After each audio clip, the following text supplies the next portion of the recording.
بسم اللہ الرحمن الرحیم۔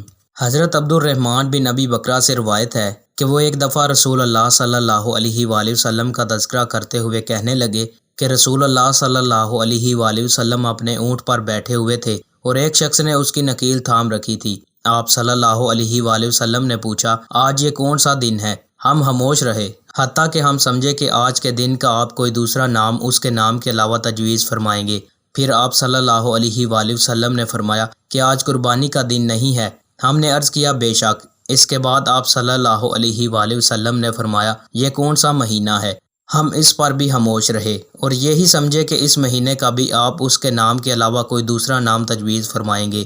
پھر آپ صلی اللہ علیہ وآلہ وسلم نے فرمایا کیا یہ ذی الحج کا مہینہ نہیں ہے؟ ہم نے عرض کیا بے شک۔ آپ صلی اللہ علیہ وآلہ وسلم نے فرمایا تو یقیناً تمہاری جانیں اور تمہارے مال اور تمہاری آبرو تمہارے درمیان اسی طرح حرام ہے جس طرح آج کے دن کی حرمت تمہارے اس مہینے اور اس شہر میں ہے۔ پس جو شخص حاضر ہے اسے چاہیے کہ غائب کو یہ بات پہنچا دے، کیونکہ ایسا ممکن ہے کہ جو شخص یہاں موجود ہے وہ ایسے شخص کو یہ خبر پہنچائے جو اس سے زیادہ حدیث کا یاد رکھنے والا ہو۔ دوستوں، مزید اچھی ویڈیوز کے لیے چینل کو سبسکرائب لازمی کریں۔ بہت شکریہ۔